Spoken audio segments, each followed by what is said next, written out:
Get in the know. Non-stop Vikings talk. It's Purple Daily on Score North and ScoreNorth.com. And welcome into Purple Access. Judd Zolgad, Chip Scoggins, Star Tribune sports columnist. Declan Goff, executive producing, as always. And there is, despite the fact that it is May the 4th today, there is plenty of Vikings news to talk about. The draft obviously was last week, Chipper. There was some access yesterday. Kirk Cousins headlining a few guys who spoke. The off-season program is officially into phase 2. It's very exciting. It's the OTAs. Basically for the next month and a half now. It's going to be pretty busy. A week from Friday, we have a rookie mini camp. That'll be followed by some OTAs, and then it will end, I think, June 15th with 2 days of mandatory minicamp. But I want to start here. What was your takeaway from Cousins' comments yesterday? Because I thought it went pretty well. And the more I think about this, I think Kirk Cousins, I think this whole thing of taking him for the third time or the fourth time in his pro career, of taking him into the last year of his contract. And it's not like you didn't draft a quarterback first round. I could see this working out absolutely fine for both sides. Yeah. The thing about Cousins is he's pretty much the same guy no matter the circumstance, right? We're not going to get to – you're never going to be able to crack him in terms of he's going to say something – inflammatory, right? Or if he's feeling a certain way, he does a good job of keeping that under wraps. At least from the way he sounded and looked, he seemed comfortable with where he's at, right? And if he has to play out this 1 year and reassess where things are after that. I think it's probably a product of having been in this situation before. Yeah. Multiple times. So, I mean, he's bet on himself a number of times with, when he was at Washington. And so I don't think that this is going to rattle him. I don't think if they said, you know what, just play this out, I don't know that would have any bearing on his performance on the field. I just don't. Now, does he still want to retire Minnesota? Yes. Would he love a 4-year deal? Absolutely. But I don't think it's gonna. He's not gonna make waves. He's not gonna let it influence the way he prepares and plays. So it sort of felt like typical Kirk to me in a lot of ways. Yeah, and I will say this, from watching the press conference, I did come away believing him. Like, there are times where a guy will say something and you can tell it's a little bit off. Like, Kirk has said things before and you're like, Kirk, no. Yeah. In this case, because of the very reasons that you gave, I actually think that this can work fine. The other thing that I think is important as a discussion part of this conversation is, the contract, obviously, as it would be with anybody, is going to be in the back of his mind until it gets done. Sure. Or until he signs elsewhere. But there's two immediate things that strike me as being really, if you're Kirk, really good things. One is they didn't draft a quarterback in the first round. They drafted a guy who's going to help you. Yeah. They did the anti-Packer thing, which is, let's not piss off the quarterback. Let's help him. And so in that sense, I think the belief that Addison is probably going to be as good or a better replacement to Thielen being gone helps.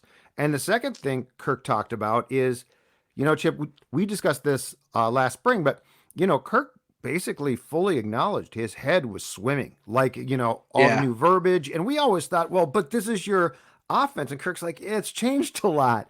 And yesterday he went into chapter and verse on, I know what I'm doing now. So I think it's just as far as an immediate elixir goes, those two things are absolutely huge as far as being sources of comfort. Well, think about it. Like he said this time last year, he didn't even know how to say the play. I know. Well, think about how much that's changed, just the comfort level with, the system, the verbiage. You're not having to write down note cards like he did last year and listen to it on his drive home. Remember, he talked about that during the year that he taped himself saying the play. He would listen to it on work, which I hadn't heard that. That was pretty genius. But the other thing is, Judd, if he has a good year, he's going to get paid here or elsewhere. He knows that. Like if he has another good year, whether it's the Vikings or some other team is going to sign him, and he knows that, and he's going to have a. I'm sure he was thrilled that he got another wide receiver that's going to help, take some pressure off Jefferson, and so yeah, I think there's a comfort level with, even though the uncertainty of his deal and not knowing what his future is going to be like after this year. Mm-hmm. I think there's a certainty to know that if he has a good year, which I think we all expect him to, he's going to have another payday from someone.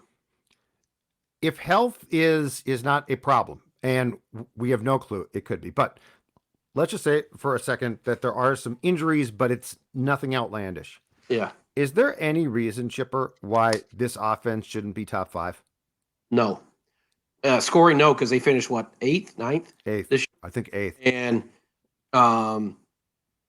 that's, you add another wide receiver. Yep. The second year in the system. I got to think O'Connell's going to be a better play caller probably in year 2 than he was in year 1. So no, I don't see, other than injuries, which you can't predict, but it should be. I mean, when you have a veteran quarterback in Justin Jefferson and TJ Hawkinson, a full season of him, imagine what he's going to be in this offense. So yeah, I mean, it should be at least a top 10, which it was last year, and then it could get into a top 5. I don't see why it couldn't. I think top 5, while optimistic, is actually very doable. When you look at, to your point, and the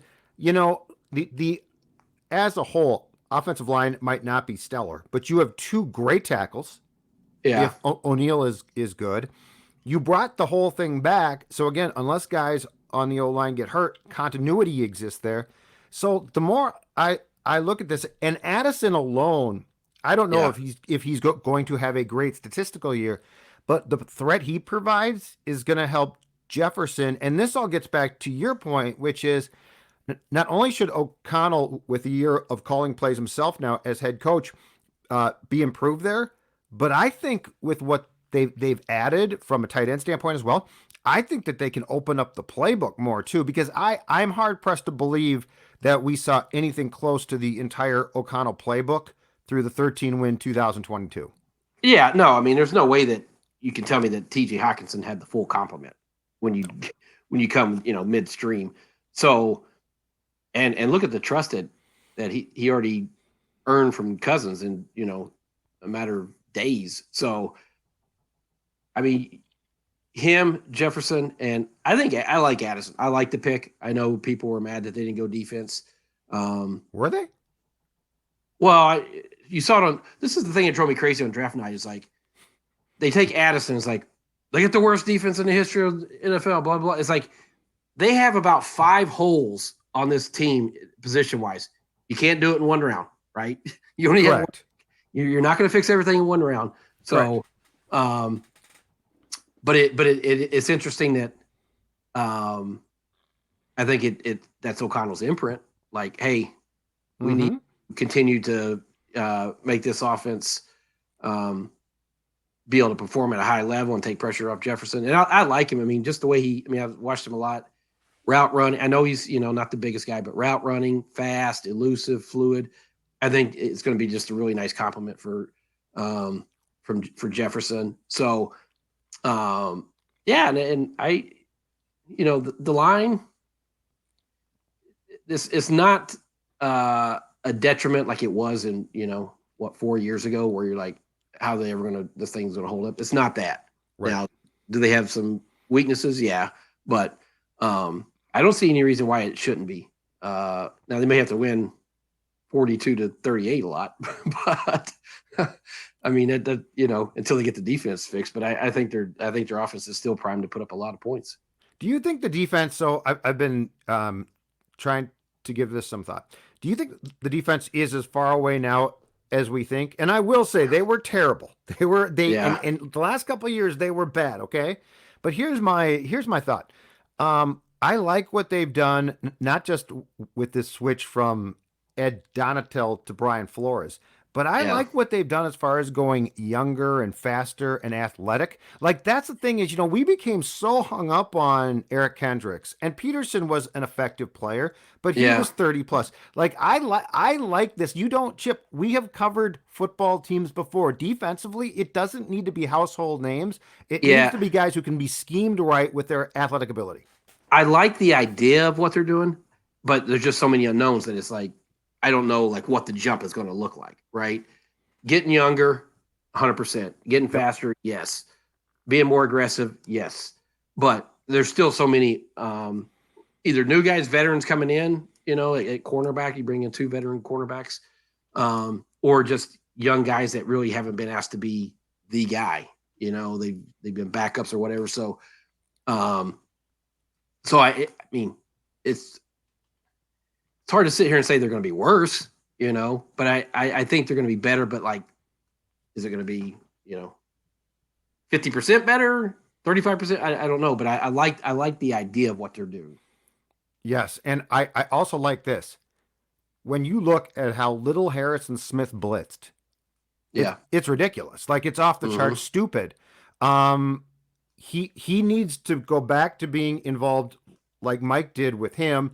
And this one, if his leg is good, and I saw some footage of Scene working out a couple days ago. yeah, If Lewis Scene's leg is back and fine, he needs to start. But there's just so many things, like this whole notion of we're gonna play deep and cover guys that way, and you look at the misuse of guys, and some guys, Shandon Sullivan, not that good. Like there were a lot of guys that weren't that good, but I think a combination of things here.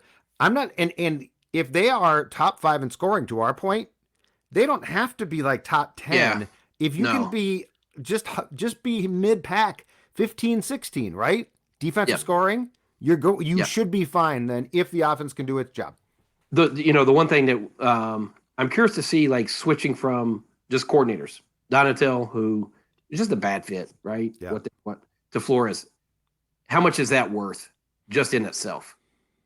And then you get young, which we all says like, yes, part of it was the scheme in the way Donatel called the game, but it's like they just looked old and slow, right? Correct. They always step behind. Well, Yep. Now you're injecting that, that 2 deep with young guys that can run. So, you love that, but it's just like until you see it, right? You see they need experience until you see how it works. It's just that unknown. But yeah, like with Lewis Seen, which is remarkable that, the recovery he's made considering how, gruesome that injury was. But he's a guy, it was interesting. And my colleague Ben Gessling wrote about this, is that the guys that they're bringing in and targeting and drafted are not positionless, but are versatile enough to do different roles and different Yes. things. And so I like that. I like the fact that they're thinking about not just this guy fits in this box and this is what he's going to do. You're going to be a slot corner. That's it. You're going to be a safety. That's it. It's like, no, just that position flexibility that they're looking for. Yes. And I would say this. O'Connell, for the most part, in his first year here, did really well. He won 13 games. I thought, despite the drop in statistics, Kirk was fantastic. I mean, 8 fourth quarter comeback wins. He gets an F on the defensive coordinator hire. Like he failed that one. Because if you recall, Chip, we sat here same time last year, and we had conversations about the expectation of what Donatel would bring from the Vic Fangio scheme. And we talked about the same stuff. Positionless, Scene could be a hybrid safety linebacker. Like there were a lot of permeations that we discussed, and they got none of them. None of them. And so, unfortunately, I think to a certain degree, KOC bought into a vision that Donatel was never going to try to execute. I think Flores will. And back to your point, too. So last year, I think the most distressing thing about the defense was A, they looked old. And B, for the most part, outside of a few guys, did you say that guy's really improving? Like, that's No. where I think we're going to see a difference this year. Week 1 might not be perfect, but I think we're going to see where the teaching starts to work. And that's something that I don't recall one guy short of, and I'm not joking here, Duke Shelley. I don't recall Yeah. watching one guy who I thought, you know what? That guy looks like he's improving. And if it's Duke Shelley who's gone now, that ain't really a good thing to say he's the only guy. No, you felt like they were either regressing or hanging by a thread. That's, I mean, the entire year just felt like it was hanging on for dear life. The way they played, the lack of speed, the lack of explosive playmakers they had. So I think, yeah, I think you'll see improvement just by virtue of, they're relying on young guys who are going to make mistakes, and it may not look good right away. But I think Flores has a track record of, that he's a teacher. He's going to be, get the most out of guys. So I think, if you go back to that initial hire, there's probably so much going on. Oh, yeah. In a first-time head coach's mind, just, I got to do this. I mean, I'm sure he said, I want a Vic Fangio defense. Give me a veteran coach who can run it. And it just didn't, as you said, the vision didn't match reality. Mm-hmm. And I don't know. I don't think O'Connell became forceful enough about this is not going well until after that Detroit loss. And because when you're winning, it's easy to say, you're not going to come out and be as vocal about it. But when, it really, when it got really bad, that's when he said, maybe we should do this or maybe we should do that. And he was more about it. So that's when the writing was on the wall. All right, sir. The draft, 6 picks. Yeah. You are Mr. College Football. You consume this stuff every Saturday of the fall. Your thoughts on a draft class that I'm sure judgment has been passed on by almost everyone but you by this point. Yeah, I liked Addison. I did like the pick. He was the best wide receiver as a true sophomore back in Pitt. I mean, he was the Blitnikoff winner. Just makes plays. I mean, he's fast and shifty and fluid and runs great routes, and he kind of has that bravado, as we you heard him talk about. He has that wide receiver, which I love. And then I thought they did a good job of addressing the defense after that. You had to come out of here with a corner. You had to come out of here with the line, or the corner safety, right, secondary. So as few a pick as they had, I think they accomplished what they wanted to do. Mm-hmm. The quarterback, I mean, it's a development guy. I don't, we'll see. Maybe he'll stun everybody, but I think you're just looking at a development guy there. Once Richardson went off the board at 4, was it 4 to Indy? Colts. Then I was saying, when it got to them, I said either take Joey Porter or Jordan Addison. I tweeted it out. It's like either corner or wide receiver, and not quarterback, huh? Not Levis. No. I just didn't feel like if it wasn't one of those first 3. I mean, I just is Levis the guy you want to be your and internally they didn't view him that way, and so it is interesting. Now the clock's really running on that decision, Yeah. And that's not to say they can't re-sign Kirk at the end of this year, or it will not stun me at all either if at some point this summer Kirk says, you know what, I'll take the extra year, I'll take 2, and they're willing to do that. I know he was wanting a little bit longer than that, but if you want 2 years of stability, that wouldn't surprise me either. So, Chipper, the thing that intrigues me about Jaron Hall, the developmental QB from BYU, isn't really the kid himself. I think what intrigues me the most is this is going to be a really interesting test of Kevin O'Connell. Yeah. Because, Kellen Mond, that poor kid, I have no idea. Yeah. He might completely stink. But Kellen Mond, there's no question, and it became really apparent, was set up to fail here. Like, he had no chance. The head coach didn't like him, didn't want a 3rd-round QB. this is the first time that we're going to see Kevin O'Connell truly get to work with a piece of clay, basically. Yeah. I'm so curious just to see that process and like the approach, because I think it's going to be very telling to a process that this team, this franchise has honestly lacked for a long time. Well, this is a big reason why Kevin O'Connell's got the job, right? Correct. To solve the quarterback conundrum.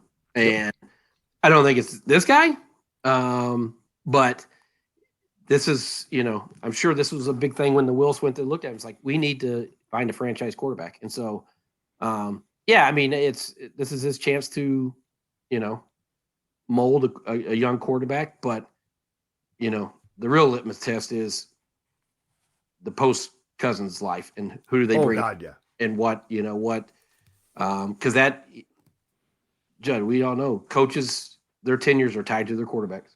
I mean, how they're viewed, and that's how O'Connell's going to be viewed. It just is.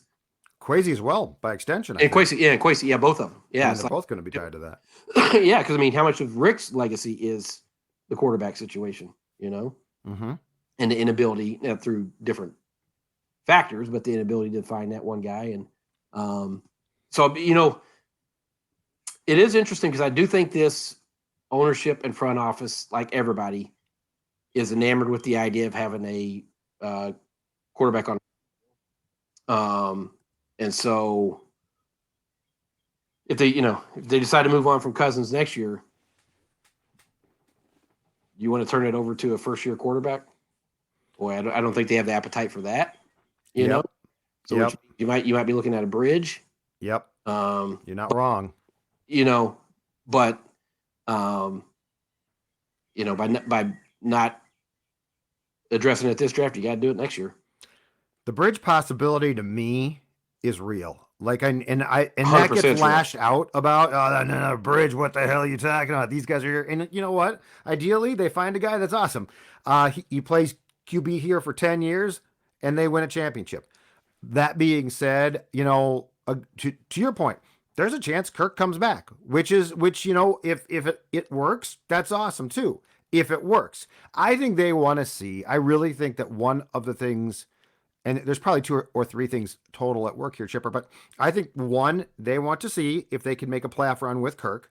Because yes, he put up good stats in that Giants game, but that Giants game, and it's on O'Connell too, was very disappointing. The other thing that you have to keep in mind, if you're a fan, is this one. At some point, and he deserves it, Justin Jefferson gets paid, right? This summer. And it kicks in after 2000, if I'm not mistaken, 25. They'll help themselves with the cap hits, but then next offseason, Christian Darrisaw comes up for an extension.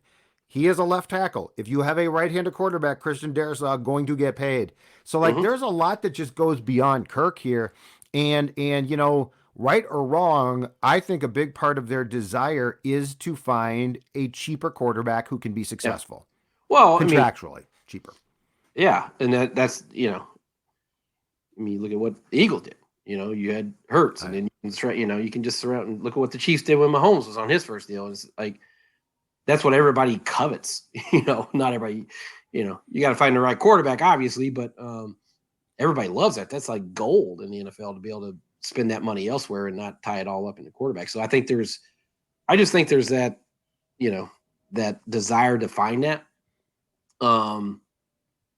But the timing of all this is just kind of clunky, right? Because, what do you do with Cousins? And, you're coming off a 13-win season, and it'd be real easy if you're just bad. It's like, well, right. You're just bad, go draft your guy and you're rebuilding. Well, when you're in this limbo where you're winning the division and you still have, some high-end players, it's tougher to make all this, figure out their path forward, But this is their story, Chip. It is. They don't lose 13 games. No. They don't. They never. Part. When did they bottom out? Well, the Khalil draft when Les didn't get fired in 2011. They 11, won 3 yeah. games. They took Khalil, who was supposed to be their left tackle for 10 years, and he had one good year as a rookie. Rookie and year, it went south.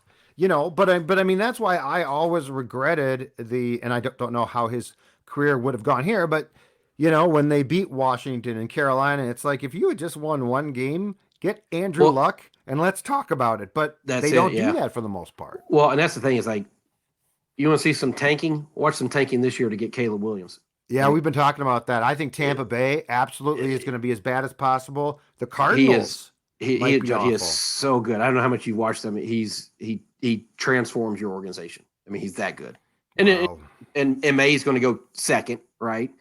Yeah. So, are they going to be okay with the third guy? Can you get up to whoever? I don't know who the third guy is going to be, but everybody's going to want Caleb Williams. I mean, they just are. So, who's going to tank on purpose? Tampa's going to tank on purpose. The Cardinals might not tank on purpose, but might still do it. Yeah. Well, there will be teams that, are maybe want to tank, but just bad anyways. It'll be a race to get him. It'll be How about Nick Mullens? How about a season of Nick Mullens starting at quarterback at US Bank Stadium? Whenever you talk about just telegraphing, what you want to do. Here's your starting at quarterback, Nick Mullens.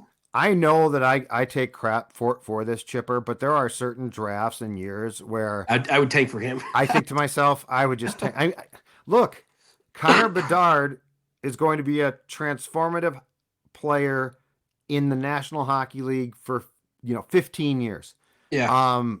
Boy, it'd be nice to get a guy like that. Boy, it'd be nice to get that quarterback. I know. And I know it sounds defeatist, but at some point in time, wouldn't you like to have one of the most important positions in the sport, like locked up and secured? And to your point, with this kid, you're talking 5 years. Of team controlled. The other thing too, Judd, is like, how much do you think O'Connell is looking at style of quarterback and just says, big time, good. He's good. He's good at what means. He's a good quarterback. Sometimes very good, but stylistically, he's not what I want. Anthony Richardson. That's what I want. I think that's fascination with Anthony Richardson. The Richardson thing is, and you know what? If you watch today's game, can you blame O'Connell? No, you have to. You don't have to, but you'd love to. You'd love to have that, Well, you think about this, Chipper. Think about for lack of a better term, the offensive play calling stew, okay? So let's go back to that Giants game. Let's go back to 4th and 8. And instead of ripping Kirk for checking down, let's talk about that play, okay?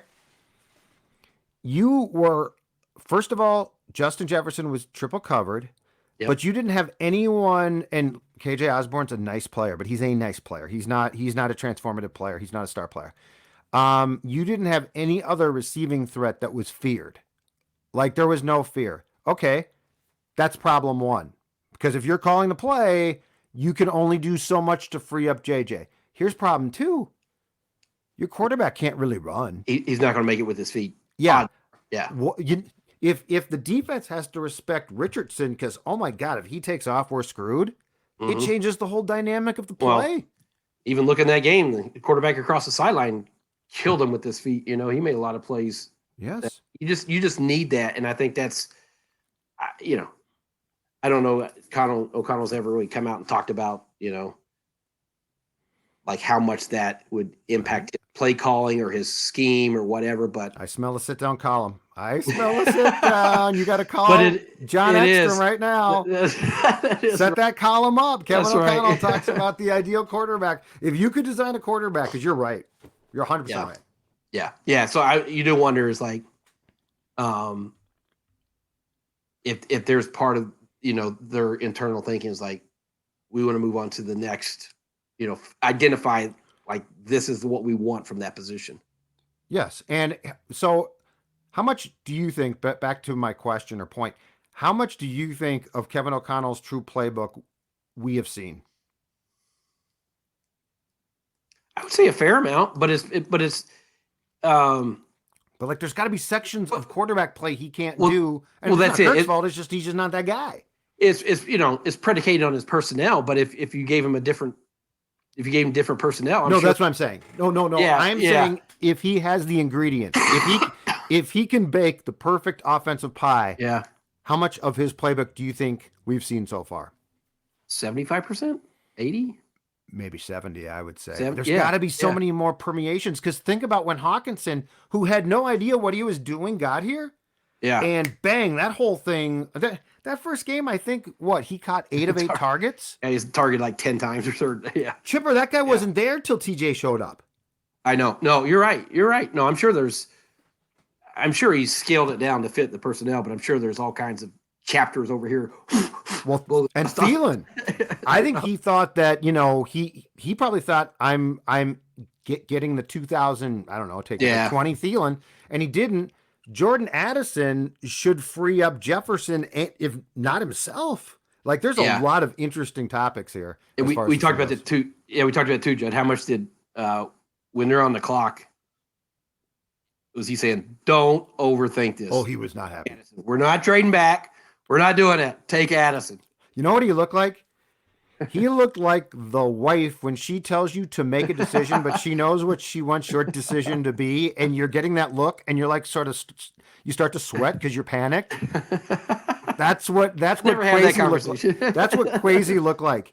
He's like O'Connell had the death glare for him going. So are you really gonna trade? Crazy wanted to trade back. 100%. Like, it was no. It's every being of his fibers. Like, I want to trade back. Let's go to the live look at the Vikings war room. There's just like a brawl in there. Oh, yeah. Chairs. Poor Grigson. Ryan Grigson's trying to break it up. Chairs are flying everywhere. It's great. All right, Chipper. Great stuff. Talk to you soon. All right, brother. See ya. See ya.